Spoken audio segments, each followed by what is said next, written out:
In the world of cybersecurity, few names carry the same mix of fear, awe, and admiration as Kevin Mitnick. His story isn't just about hacking.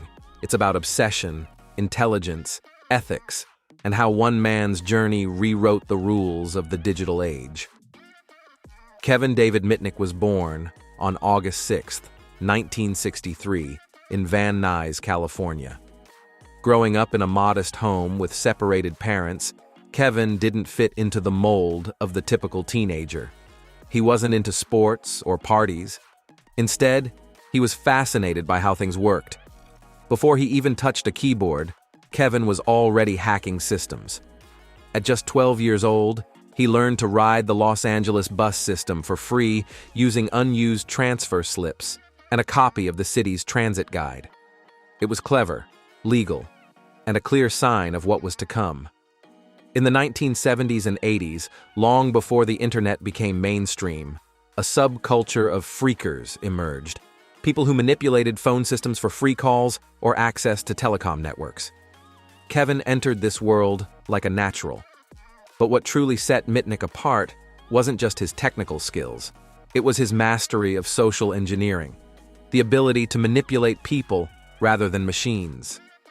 With a calm tone and confident delivery, he could impersonate phone technicians, supervisors, or company reps. All it took was a well-placed call and some fast talking, and he'd get passwords, technical manuals, even direct access to corporate systems. Most of his early hacks weren't code-based, they were psychological, and that made him far more dangerous than anyone realized. By the late 1980s and early 90s, Mitnick's intrusions escalated. He broke into systems at some of the world's top companies: Digital Equipment Corporation, Nokia, Motorola, IBM, Fujitsu, and allegedly even NASA. His goal wasn't profit. He wasn't stealing money or selling data. He wanted to understand how things worked. He wanted the source code, the digital blueprint of software systems. He studied it, learned from it, modified it. He hacked for the thrill, not for wealth.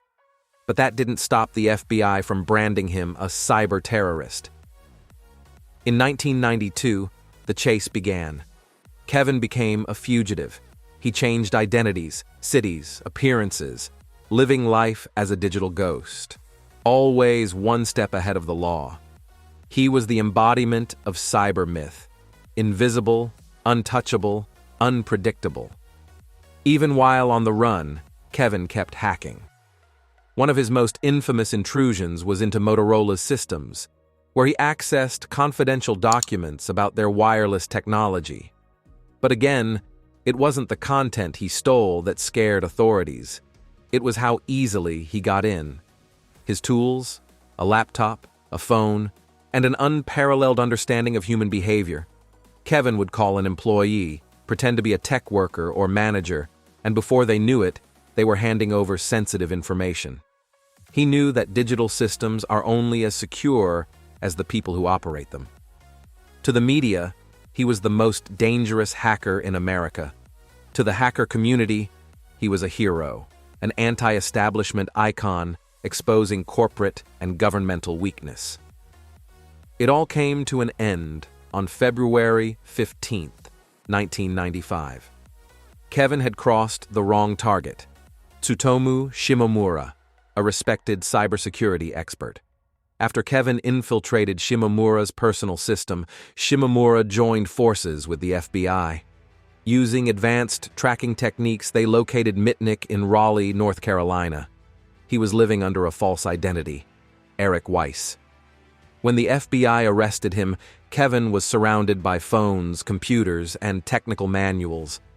But no weapons, no drugs, no money. Just knowledge. The arrest became global news. For some, it was justice. For others, the end of an era, the fall of the ultimate digital outlaw. After his arrest, authorities were so fearful of Mitnick's abilities that they took extreme measures. He was denied access to telephones and computers. A widely circulated rumor even claimed he could launch nuclear missiles just by whistling into a payphone. It was absurd, but it reflected the myth he had become. He spent 5 years in prison, much of it in solitary confinement. Ultimately, he pled guilty to 7 counts, including wire fraud and unauthorized access. Yet none of his crimes involved stealing money or harming systems. His true weapon had always been curiosity. Released in 2000, Kevin Mitnick didn't return to the shadows. He became a cybersecurity consultant, working with Fortune 500 companies to protect the very systems he once infiltrated. He founded Mitnick Security Consulting and co-authored best-selling books like The Art of Deception, The Art of Intrusion, and Ghost in the Wires. His message was always the same: people are the weakest link. No firewall can protect against a well-phrased lie or a convincing impersonation. Real security begins with human awareness. Kevin's story seeped into popular culture. Magazines like Wired and Forbes profiled him. His legacy inspired documentaries, podcasts, and fictional characters. The cult film Hackers, 1995, though not directly about him, echoed his mystique. And in the series Mr. Robot, Elliot Alderson's tormented genius channels Mitnick's spirit, a brilliant mind fighting unseen systems. He became a symbol, a hacker philosopher, a digital rebel with a cause. Unlike hackers like Albert Gonzalez or Gary McKinnon, who were driven by profit or ideology, Mitnick was an explorer. His legacy led to major changes in U.S. cybercrime laws. Governments started treating digital infrastructure as critical assets.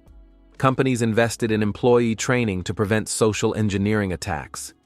To this day, the phrase Mitnick attack refers to hacking through manipulation rather than malware. In July 2023, Kevin Mitnick passed away from cancer at the age of 59. But his story lives on, in university textbooks, cybersecurity seminars, and the minds of aspiring white-hat hackers. He redefined what it meant to be dangerous in the digital age, not through violence, but through insight, manipulation, and the relentless pursuit of knowledge. Was Kevin Mitnick a criminal, or simply ahead of his time? He broke laws, he invaded privacy, but he never did it for money. He never sold data. He didn't destroy, he exposed. Some call him a villain, others call him a visionary. But one thing's for sure, Kevin Mitnick didn't just hack computers. He hacked the system.